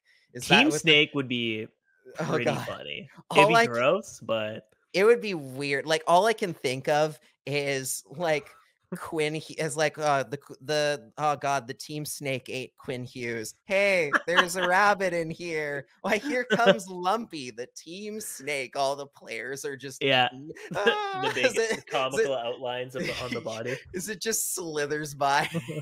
all oh god, it's like, oh god, it ate all the players again. Like We lost our seventh D man again. No. yeah, like which Canuck goes on IR for a snake bite first? Like that's exactly how that's gonna go. Don't get a snake. Don't do snakes. You Snakes are can't, creepy. I'm not a fan of snakes. Yeah, I liked Clarissa's idea of the team goldfish. And- Me too. I was laughing like, about that earlier. I just like thinking of like all the dumb animals that you could get, that Yeah. are just like Like, super weird. they're like after like halfway through the season, they're like, hey, wait, this goldfish looks our Goldie looks different this time. It's like, it turns out like Bruce Boudreau, like it kept dying, so Bruce Boudreau kept having to go quickly grab another fish from Petco and then quickly put it back before any of the players noticed. Like it went to a farm upstate. All drains lead to the ocean, kids. He just needed to go to Don't worry about it, guys. He'll be back in a bit. Yeah, he's on vacation. He just went up to go something head. Something very funny about grown ass hockey players just doing like the just whole completely unaware of like of dog heavens or like dog or pet lifespans. Or like realizing like in real time, like about something that happened during their childhood where they're like, oh, like of course they go to the farm. That's what happened to my Rufus, no, like they like realize like they have like that crisis from their childhood. They're like texting their mom and dad, like, you lied to me. Yeah, there's something very funny about that optic. I think Team Dog is a much better choice at the end of the day. It's a much I agree. a much comfier bet at the end of I think for what you want. Are we jumping into NHL news now, or do we? Let's round out our show here with some because I do have some hockey news. I do have one breaking news thing slightly to add into the show. Yes, this is from this is a tweet from Adrian Dater at A Dater. He is the guy I believe the editor in chief of the Colorado Hockey Now. Also known as the guy who asked that very interesting question to Nathan McKinnon at the end of the playoffs last year. Like, were we gonna just do it? When he just do it. But he so just say fuck it and just do it. Yeah, exactly. Now keep that in mind as I tell you this. This is important though. So it's important if on the level here, if this is good, accurate information. I'm told that Claude Giroux has made it known to Flyers GM Chuck Fletcher that Colorado is where he wants to go. If somehow that doesn't work out, Minnesota or St. Louis would be acceptable alternatives. So that is Minnesota, hey?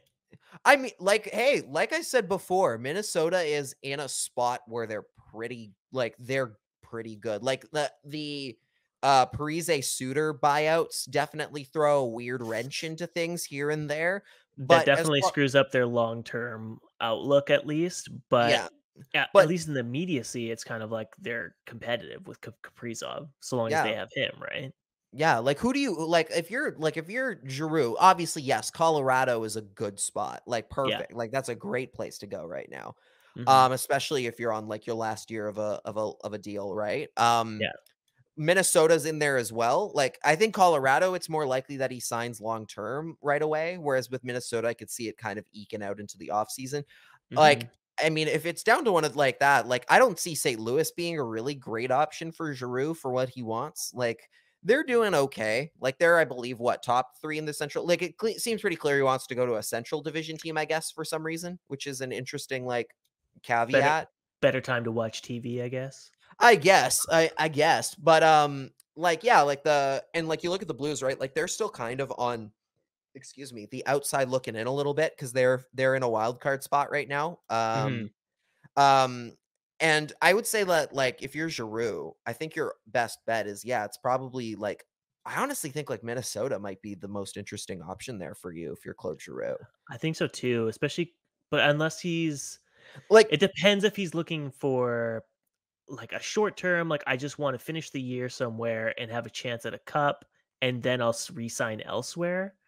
Because I don't think Minnesota, St. Louis, I don't think either of those. I don't think any of those teams could really guaranteeably facilitate your long-term deal. Now, Yeah. I wonder in Minnesota's case in particular if that might be the most interesting option worth exploring is giving him the big re-up contract and then figuring out later what you do about the rest of the lineup, because I feel like there's enough there that you could still kind of be competitive. Whereas, like, I think the biggest reason why Colorado is the one that I'd be worried about if I'm Giroux is that the goaltending situation is still a little bit wonky there.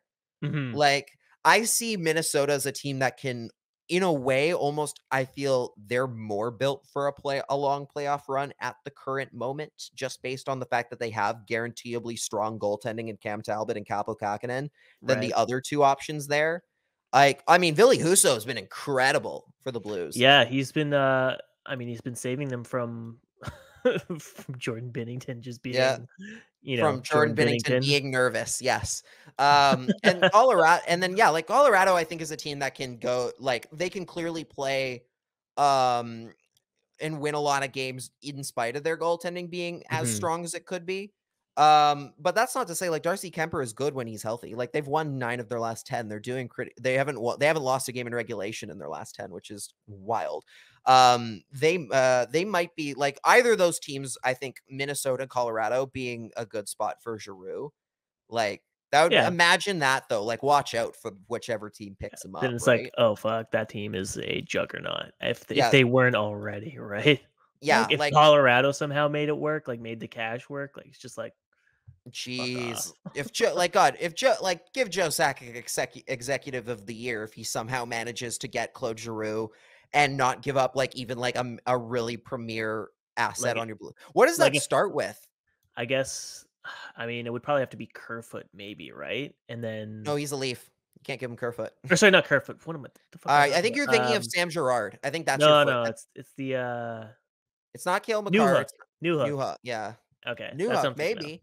There you go. Like, Newhook, maybe that might be like, it's got to be somebody good. You can't give up Bowen Byram. I believe he's dealing with some sort of issue here right now. Like, but you could flip him though, because you might be like, look, we're gonna stick with Sam Girard. We're gonna stick with our current decor. Bowen Byram's gonna be fighting for those minutes, and at his peak, he might not go further than second pair, right? Like, you might be like. Well, so here's the thing with Bowen Byram in particular. Like, so he's currently not with the Avalanche. He is currently, I believe, at home, right? Dealing with some sort of issue. We're not going to speculate on what it is because it could be anything. Well, they said it's a concussion issue, is it not? They did. He's like had like migraine issues or whatever ever since like a hit or something like that. Yeah. Like, he has had an injury, like a concussion history, not just like even going back to his time with the Vancouver Giants as well. I'll say this, like, from a just knowing like kind of how those trades turn out, I would be very concerned about sending Bowen Byram to the Flyers in particular. Like, I think the pressure on him to be amazing would be, especially going for Claude Giroux. Like, I think it'd be not like it'd be unfair to him, because it would be like everyone would be expecting him to be some elite talent that justifies a Claude Giroux trade, when it's like you're not really. When you're trading Claude Giroux as an expiring UFA, you're basically doing it to recoup anything before you lose them for nothing. So it's like that's not on the players you're getting in return to meet expectations. Like, it kind of is, but it's like it's really not on them to replace a franchise star. Okay. Yeah. Exactly. It's like, and then you add in the fact that he's already dealing with like migraine issues and stuff. Like, Jesus, like the amount of stress the kid's already under at 20 years old. Like, I don't want him for Bowen Byram's sake. I don't want him going to Philly. Alex Newhook might be a better option in that regard. But yeah, it's going to be a hefty price to pay, but they're like either, I don't know what Minnesota has to give up there. Like, it might be Matt Boldy. Like, it might be or a Marco Rossi to get him, right? Like, that's kind of what it's got to take for either team. It's going to take a very, very quality number one prospect, basically. Yeah. And for Minnesota's sake too, like, I understand why the appeal to get a Claude Giroux, but like when you just hired Judd Brackett to be your director of scouting, you don't want to be like, oh, we're trading everything that makes you valuable to our organization. We're trading all that away, At a time including the where our guys you just cap is gonna drafted. get even squeezed even tighter. Yeah, Yeah, like, feels that'd really be a weird. but yeah, like, that'll be a very interesting like, I didn't realize how intense the Claude Giroux market was going to be until the All-Star weekend when it kept coming up. Like, Mhm. but God, yeah, like, that seemed it might be one of those deals that gets done a lot faster than we're, like, way before, the Well, trade deadline. the Tyler Toffoli deal might have been like the straw that breaks, the camel's back. Might like be the floodgates opening where people are like, okay, we need like the bar has been set for cost. We need to start trading now before the cost gets raised even further as the deadline approaches. They like some teams might be looking at JT Miller as okay, we need to make our deals now before JT Miller gets traded because whatever that bar or whatever that return is, we're gonna have to match it if we do want a Claude Giroux or some other kind of star return, right? Like Yeah. it's like Claude Giroux tells you, well, whatever he goes for will tell you exactly what JT Miller can go for to a certain extent. Like yeah, Giroux's obviously does not have as a pending UFA, so it's a little different. But depending on what he gets for a guy that is like most likely going to end up being an absolute just pure rental case, like that's whatever that cost is going to be. If that comes in before the Miller trade, suddenly that really that even more helps the Canucks on how much JT Miller is worth, considering he's got term on top of things. yeah. Other NHL news, everybody's favorite, our favorite personally, player of the year. Let's give a little shout out here for our boy, Dwayne Steinel, who gets to watch Jack Eichel make his Vegas Golden Knights debut on Wednesday.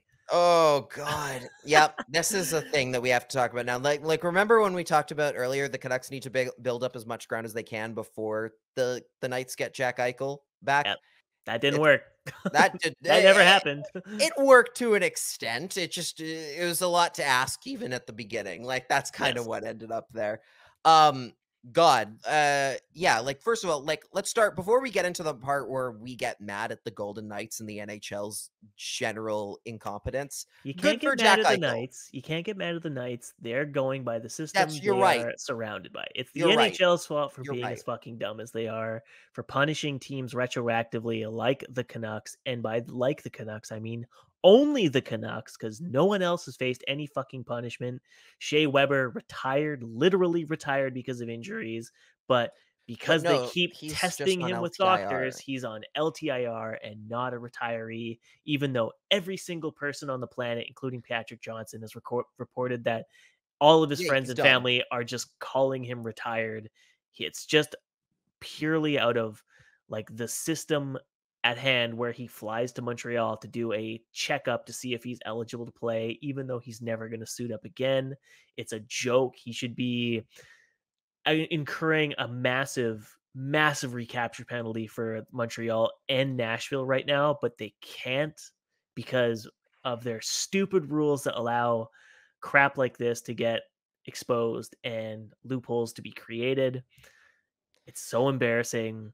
It's I yeah, I it's can't fault the Vegas Golden Knights or Tampa for, I mean, doing it. It sucks to watch because it's like there's like teams like the Canucks that just got screwed for crap that is completely out of their control from that's like decades ago. Like that's lame.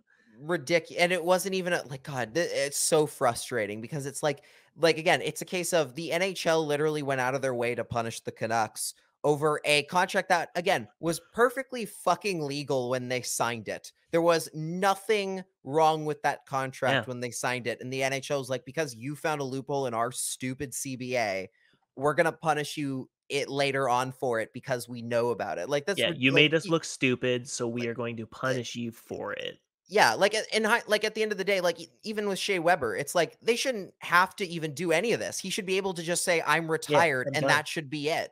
Like And it all seems like he did, but like the to the they Habs just can't have the afford a $7 million recapture penalty. and more importantly, the Predators can't afford the $7 million The like the, or the I think $15 it's even higher. million, it's like I, insane. Yeah. yeah, it's way higher for Nashville, I think, than Actually, Montreal. sorry. Let me reiterate. It's actually not that high because they retroact. So this is where I say only the Canucks face punishment for this because they retroactively changed the rule that the recapture penalty could not exceed the final cap hit of that contract. So from Nashville and Montreal, they were facing something like 12 million plus each as a recapture penalty if he retired in the final 2 years of his deal or the final year of his deal. And they fixed it so that if there was a recapture penalty, it could not exceed his recapture of, or his Oh, cap that's it of right. 9 They million gave or the whatever it Predators is. and the They gave him a Canadiens break. an out. Yeah. And the Canucks are like, nope, too bad. They do this all the time. Like I know, like it does feel like the league just doesn't give a crap Well, about the Canucks at the sometimes, same huh? time too, I mean, as annoying as it is, and look, we don't know what happened in these discussions, but the league addressed how they were going to retroactively change the rules on these recapture penalties, And and the Canucks Canucks were ownership could have completely aware and could have put their foot down and been like, "This is horse shit." And as far as we know, it didn't happen. They said yeah, they we could have very understood and didn't do anything about it. they could have very easily, like Gary Bettman, like the Aquilinis are Gary Bettman's boss. Like they could 100% be like, yeah, no, we're not going to pay this. Like, Yeah. get out of here. But Get out of here. But Like, clearly, someone in Canucks management didn't do their due diligence on what kind of impact a recapture penalty would be if a 39-year-old Roberto Luongo would retire early, which they should have seen coming. And now Luongo's made out partially to be like a villain of some kind because he retired. It's like, no, it's not his fault. He signed it's totally not his fault that he wanted to retire and do something else. Like, and it's not Mike Gillis's either. It's no one's fault but the league's. The league. It's just a petty grievance. League could have done it. Like the league could have very easily been like, this is pointless. We don't need to do this. We're just doing it because we can't. We're doing it just to be a jerk about it. Like they didn't have to. And then you come into like the Jack Eichel thing where literally like teams are circumventing the salary cap pretty clearly and blatantly. Yeah. Now Mark Stone at the All-Star game 1 week, the next week he's got a degenerative back issue that needs a surgery. Does it need surgery? Is that I don't think it does, but it's just like, oh, he has a back issue that he can't he needs to recover from. He's on LTIR, conveniently the exact same cap hit that they need to activate Eichel. It's just so transparently obvious. Like, even if he did have like a back injury, it's just like, okay, the timing couldn't be more convenient for the Vegas Golden Knights to allow this to happen. Like, it's just beyond, like, okay. So here's like, here's the thing, right? Like, I think with Mark Stone in particular, like I think the reason this one gets me a little bit more upset even than like the Lightning one, where like with Kucherov and everything, is Kucherov did have surgery. Like he clearly was injured at clearly was injured in the playoffs. I think we talked about this a bunch of times too. Like his knee was not healthy in any way, shape, or form. There was that one slash he took where he got grazed and he went down like he was shot. It happened again in the regular season. Yeah, it was so clearly like he rushed himself back to be there for playoffs, was probably injecting God knows what to like neutralize the pain. Still wasn't enough because he was barely touched and he would go down on that knee. Happened again in the regular season. So like, as much as we like gripe about Tampa Bay circumventing the cap, like that one seemed pretty fucking legit because he looked seriously injured with that knee. The Mark Stone thing, the Mark Stone thing, like to me, that's just like this one. My back hurts, so I'm gonna go on LTI. Like, this seems like bullshit. This 100% smells to me of like a thing of like, if there's a rule. If there's a way in the NHL rule book for another team to be like, hi, I call BS on this and I want to, I immediately am demanding a physical to see if he's game ready. Like, if there's a way to do that, a team should 100% call the Knights bluff on it. Because, like, again, here's the thing. Like, if he had been playing and there was some clear, like, signs of, oh, he's injured, he's definitely not playing at 100%, they put him on LTIR, I'd still be like, this is kind of frustrating, but not enough for me to, like, but there's a clear loophole and it's not their job to ignore it, right? If they want to exploit it, go ahead. But the fact that he literally played in the damn All-Star game last week, like players will take. We have seen multiple players willingly take a 1-game suspension from the league just to not play in the All-Star game. And you're telling me that Mark Stone, guy who literally just played in an All-Star game, is somehow magically too injured to play for the rest of the year? Get the hell out of here. He's not injured. Like, there's no, or if he is, what a convenient, like, what a convenient time. I can't believe it happened just as Eichel was ready to come back. What are the odds? What are the odds? They didn't have to trade anybody after like probably having to trade half the team to probably keep him. Now they face a situation where as long as they make the playoffs, suddenly Mark Stone is magically going to be healthy for game 1 of the first round, and they're going to get to use all of them, which is beyond stupid. Like, it's so ridiculous that that's like a system that the NHL has said, yeah, we see no problem with this whatsoever. Like, come on. They don't really give a shit that one of their franchises is going to be playing in front of 3,000 fans in Arizona State University. So, like, they clearly don't give a fuck.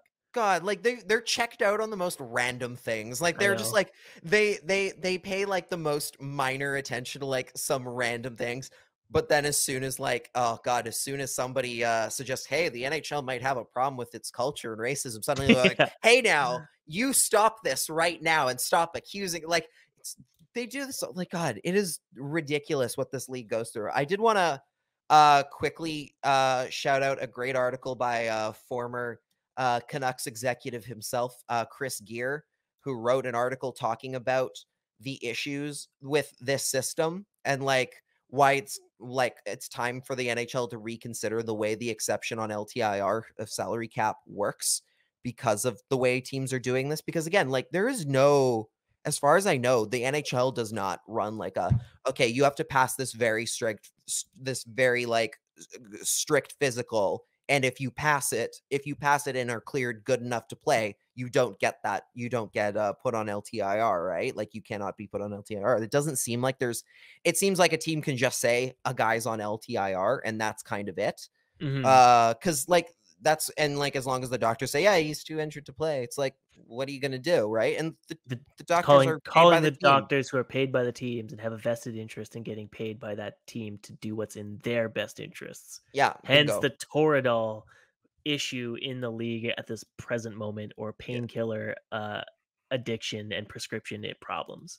Yeah. And like, and obviously if Mark Stone had an issue with it, right? Like, as he could very easily be like, yeah, I'm not injured. Like, he could very easily like, he'd just be like, I'm ready to play. Which, I mean, hey, we could always use some spicy drama. So it'd be great if Alan Walsh tweeted out being like, Mark Stone is fine. He's not my client, but he's fine. This is ridiculous. You know, just for the sake of. Yeah, it is. It's such a flawed system that this is built in here. Like, he's talking about how it's like, you know, the issues with why this needs to be a problem. And it's not a coincidence that this is happening like year after year now, suddenly, where it went from this never happened before to teams regularly exploiting it for their own it's also obviously come up because of the COVID pandemic, the flat cap. It left a lot of teams with not the flexibility they were hoping they would have with a steadily increasing salary cap. Right. It's just kind of the way it's going to be, but it obviously looks worse year after year when it's these mega deals where it's everyone getting paid $10 million is conveniently the guy that goes on LTI at the perfect opportune moment when a team needs it. So it's a little shady. It's very shady. The one thing that I did also see brought up that could easily fix this, or like fix part of it, is the idea of the NHL. If the NHL just went from a hard cap system to a soft cap system with a luxury tax, they could easily not have to do this, like deal with this. So all the overages could go pay for the Arizona Coyotes' new arena. Yes, there you go. Exactly. Like, here's the for anyone who doesn't know a lot about like how the salary cap structures work. Essentially, a hard cap is what the NHL is now, where it's very much this, okay, this is the ceiling, you cannot pass it, you get some exemptions for injuries, what yada yada yada, but this is the hard line that you cannot pass.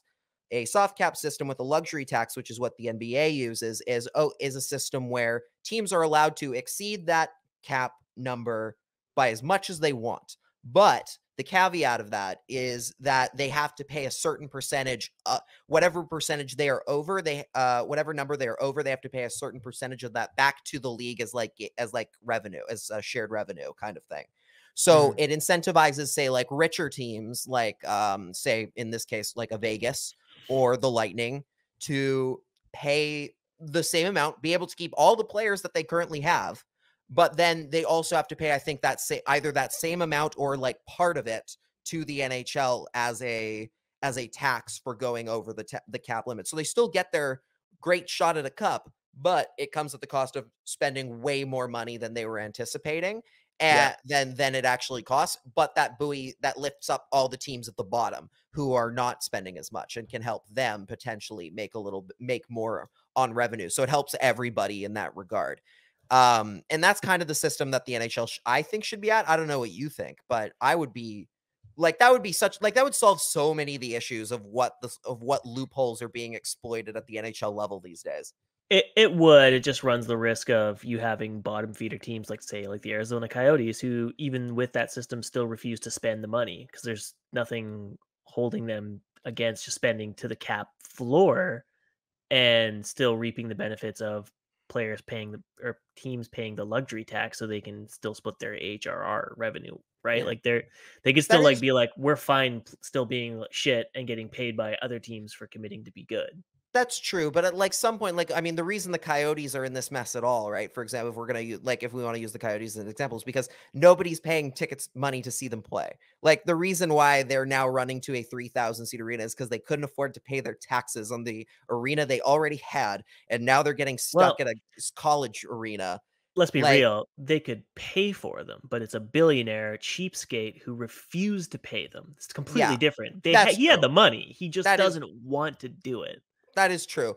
And then, but also, like, I do think we should also still throw in the fact of, like, the way the team was managed for a long time. They weren't a good enough hockey team to put butts in the seats for a long time. Like, even when they were actively competing for the playoffs year after year, they very clearly were not good enough to ever get a sellout crowd going again. And that in itself is the problem. Like, if the Coyotes were selling games out with regularity and were a winning hockey team, I think you would see them spend to the cap. The problem is they're just never ran properly, so they always lose. And so they never bring back that money back in.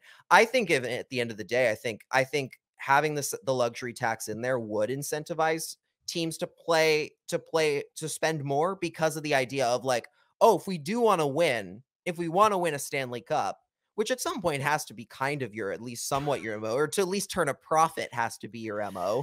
Well, so, like, you're like, well, we better actually try and put a winning team on the ice and spend as close as we can to the big boys. Yeah, in theory. But again, some owners just do not give a fuck. They just want to spend they want to sell off everything they've got, mooch and leech off of whatever asset they own until it's completely valueless, and then sell it off to some idiot willing to buy it from them. That's just like the way things go. The Coyotes, like, God, that is where they're at now. Yeah, just a bit. All right, let's quickly wrap up here because there's some other stuff that we want to quickly get into, but it is Valentine's Day and I can't be neglecting my wife for this long. So that's true. Last thing here, Dave Tippett fired finally. Well, I mean, okay, I shouldn't say finally because I don't think it's his fault that whatever the fuck his name is, whatever the GM. The Ken GM. Holland. Ken Holland, whatever Ken Holland, never getting a goalie, taking $25 million in cap space last summer, not upgrading the goaltender, but instead spending it on fucking Duncan Keith, an extension for Ryan Nugent-Hopkins. What's the Zach forward? Hyman. They got Zach Hyman. Which worked out. Like, that one's actually kind of done okay for them. Sure, but it didn't address any of the problems they had from issues. last year. It's like they just spent it so inefficiently. And of course, Dave Tippett couldn't do it because he had a team of prima donnas who want to play a certain way. Connor McDavid is now on to his 5th coach. Ryan Nugent-Hopkins is on to his 8th in 10 years or 11 years. I feel kind of bad for poor Nuge. Like, I don't at all, frankly. Like, I mean, he didn't have to resign. That's That's the true. thing I come back to. Like, you That's can't ever be true. like, oh, it's Connor McDavid's. Like, I feel bad for him. It's like, no, dude. If you knew everything we know about the Edmonton Oilers executive staff, the ownership group, and your decision is, I'm going to sign a $10 million fucking contract for 10 years with this group. That's on you, dude. Brian Nugent Yeah, a Hopkins little didn't bit. like. I like hell no. There's no way I'm gonna ever feel bad for some idiot signing to that ownership group and them not Jeez. doing it. Like, that's on you. Like, sorry I mean, if you're not yeah, doing it, he that's your he. fault. I will say, like, he's had many opportunities to say he wants out and let Exactly. the Oilers facilitate a trade to get him out, And and he didn't. He's he hasn't. completely Like, content making it millions of seems, dollars to not do well. Which, yeah, like, he hey, if that's your priority, you want to get the good for bag, you. Good for you. absolutely go for it. But there's no fucking way I'm ever gonna feel bad for you for being stuck on a dumpster fire like the Edmonton Oilers. There's no God, way. yeah, like the Oilers are like like, and then like the fact that they're like, you know what will make this better is if we sign Evander Kane. Let's bring Yeah, in that'll noted do it. let's bring in noted locker room calmer downer, And Evander Kane, and and hope that makes things better. and And again surprise, it hasn't. and again, it doesn't even address the issue with the team. The team's Goaltending, problem wasn't we need more scoring for our second line. Our issue is we can't have a fucking goalie stop a puck yeah. because they're terrible. Did you see the story the other day? Like this, I believe this would have been the last game of Dave Tippett's Oilers tenure. Apparently, Koskinen was supposed to start that game because Mike Smith had played the day before, done terribly. Mhm. Mhm. Uh, Mike Smith said, "I want to start again." Like, insisted on starting again. And Dave Tippett was just like, "Sure, okay," and then Okay. let him in. Sure enough, Mike Smith lets in a goal in the first 2 shots, Hell like, yeah. What a pimp. both the first 2 shots. Fantastic, like, That's a jeez, like, how that's a could that have boss gone move. worse? Like, how Hell could that yeah. have like, for, like, I mean, talk you wanna like, the coach, I mean, Talk about that's kinda making your seems like bed, a hey? checked it like, he's checked out, like, Yeah, the he's just whole like, team's well, checked out at this yeah, point. my GM's not going to get me a goalie, so I like whatever. It's lose Sure. lose. I'm already on the chopping block at this point. A Yeah, he was goaltender isn't going to save me at this point. They're I not don't necessarily. trading for one, so fuck it. Yeah, I don't necessarily think he was doing a great job to begin with, but also, No, like, but like what can he do? Like, it's the Travis Green thing, right? Like he's doing what he can with what he's been given, and at the end of the day, like if you stick by your guns and say like, in Travis Green's case, like, Tyler Myers is my guy. He's going to play 28 minutes, or Travis Hamonick's a guy I want re-signed for the next 2 years because he's going to be the difference maker. That's kind of on you too.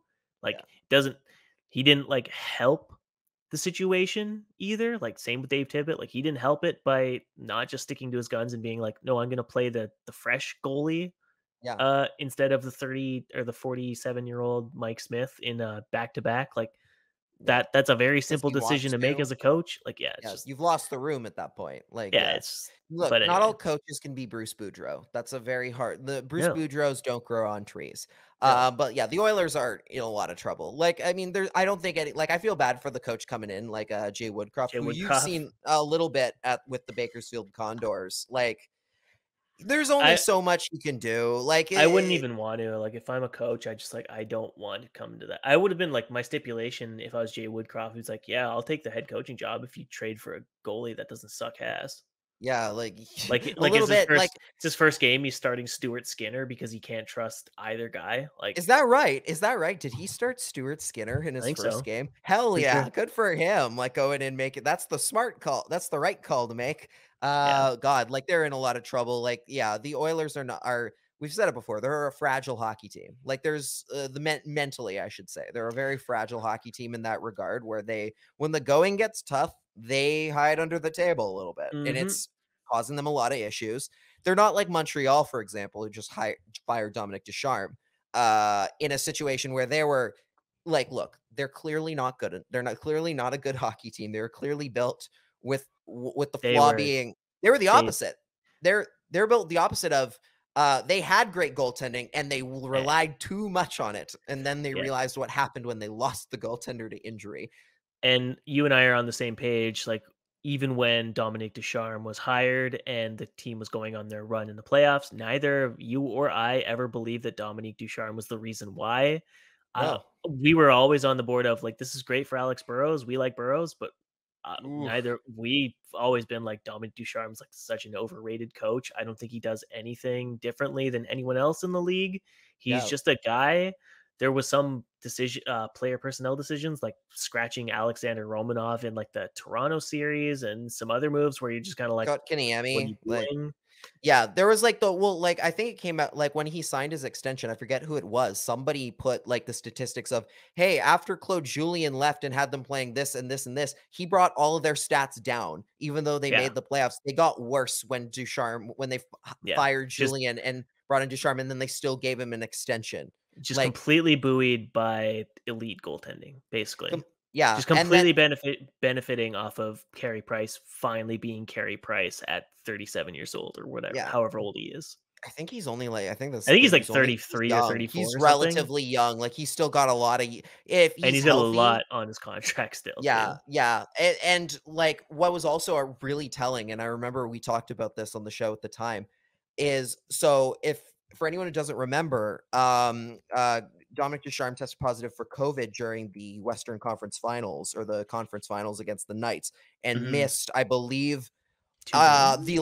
I think he missed the last three or four games. He might have even missed the whole series except for game I one. feel like he I did, think it was yeah. something like that. He missed the entire series except for game one and maybe the first game against Tampa, something Yeah. like that.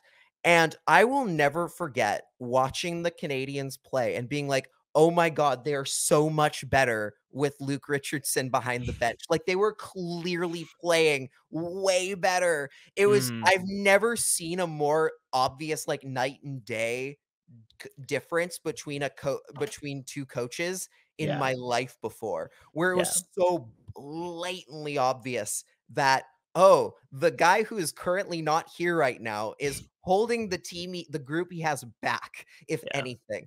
And sure enough, this year, like it got like, yeah, look, there wasn't a lot they could do to save the sinking ship that they're on. It's been a disastrous year, but I cannot imagine that Dominic Ducharme was helping in any way, shape, or form with that. Yeah. And now they bring in Marty St. Louis, who has never coached at a professional level, but is obviously highly regarded by all of his peers, all of his former coaches as well, hold his hockey mind in high regard. Hasn't really worked out so far. He is 0-2 as a coach of the of the Montreal Canadiens. So not a great look, but I mean, Yeah, it's one of those things. So, like you and I talked about it. I was like, it is really weird that they're bringing in a guy like as Marty St. Louis. Like, no knocks against how great a hockey player he was. He was fantastic, and he was always one of the hardest working players in the mhm, NHL. Cavs for days, as people remember as well. Like that guy, like the guy worked, and is a very well liked player in the locker room and in all the locker rooms he played in. Um, but like there's always the part of like it's really weird that he has literally no coaching experience and they're bringing him in. But at the same time, you look at what the Canadians are right now and you're like, I don't see how he could do much worse. Like I don't see how, like, honestly, you might as well just go for a guy with no experience and let him go for it at the NHL level because like clearly the team's not winning games anyway. Like, mhm. there's no rush for you to be suddenly amazing down the stretch here. You might as well just give him a shot. Let's see how it goes. Like, there's no reason to like be like worry, like to worry about. Oh God, our coach needs to be the best coach ever to get the most out of Slam. It's like we're going nowhere fast. We might as well just throw some crap at the wall and see if it sticks. Right? Oh, for sure. This is clearly just well, we've got nothing else. Yeah. So we might as well just try whatever. Trying whatever hasn't really worked so far for Marty St. Louis, but he's got What else was going the to? rest of the season. It doesn't matter. They don't have a goalie. They need to blow up their team basically. And it started with Tyler Toffoli, and it will go on from there. Otherwise, I have been Cody Sievertson. You can follow me on Twitter at Cody Sievertson and my website, ahlnucksharvest.com. Abbotsford plays this Wednesday, and then that'll probably be my last recap for maybe a week and a half, maybe two, depending on how training a new dog goes. But I will have stats updates hopefully tomorrow night, and then again sometime down the road. Lachlan, where can the fine folks find your work, sir?